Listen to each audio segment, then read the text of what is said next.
My name is Monte Churchill. I've lived in Mercedes and been in education for 48 years here. I came when I was 21.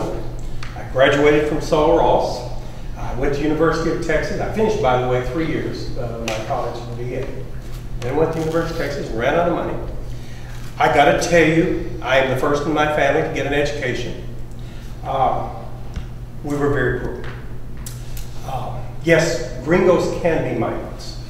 When I was 18, I drove a truck all the way to the Canadian border. Education is important. It has been important to me all my life. I've tried to pay back.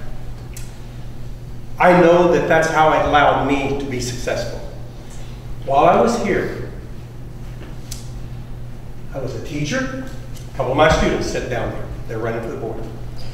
I was a principal.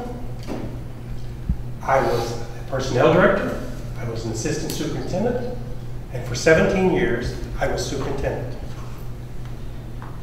That's the longest anyone's ever been in Mercedes.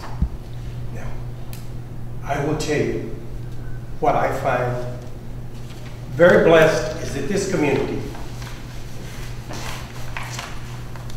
does not discriminate. I was an Anglo, and in most, I had one Anglo board member anytime I was there. I stayed there because of hard work. And I'm very proud of what I did. And when I left, I went to work for the college. And I am in charge of STC in West Dakota. And we have 3,500 students. 550 of them have Mercedes addresses. Education is absolutely important. And that's why when I came up here and looked at this also, voting is important. That's how we make it. Education is how we break the poverty cycle. Me llamo Monte Churchill. Soy candidate, mesa directiva, Escuelas Mercedes, número 6. Necesito su apoyo, también su voto. Gracias por la invitación. They shouldn't have to be half illiterate in Spanish and totally illiterate in English. We need to do our job. We need to work with the parents. And some of the teachers, and Ms. Molina up here, have worked long and hard, and they know the problem. We need to do a good job. But let me say this. My dad got to the 3rd grade. Do you think he could help me in algebra? Do you think he could help me in math? No. The school has a responsibility.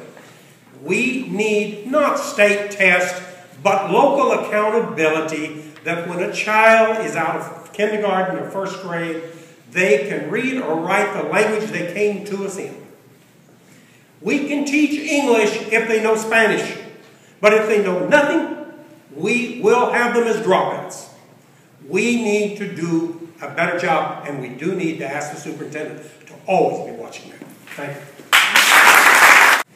There was a time when the school board met with the county commissioners. Samuel Sanchez, very much, many years ago, was our county commissioner, and he met with our school board at times. We need to meet with them. Now, we have well over 100 colonias. That's one thing that has to come in. There are large colonias, and they do need parks, and they need to build parks. But we need to serve all the kids in all 100 colonias. And I think maybe we can't build a soccer field or a football field or a baseball field, but we can bring education to the colonias. Many school districts have taken their old school buses and converted them into traveling learning centers with computers and more reading, more math. You know, I told you I grew up poor. I never had a problem, to be honest, in being able to find a baseball field that we could make out of anyhow thing, even where there was a lot of mesquite. Okay? But we do need to bring education to the colonias. And we have maybe 40% of our students that live in the colonias. Now, we also have the highest dropout in those areas. We need to bring education. And I guarantee you, we work with the county commissioner, we'll get some things. We work with the city, we still do, and the commissioner sitting here in the audience knows that. But we need to work together.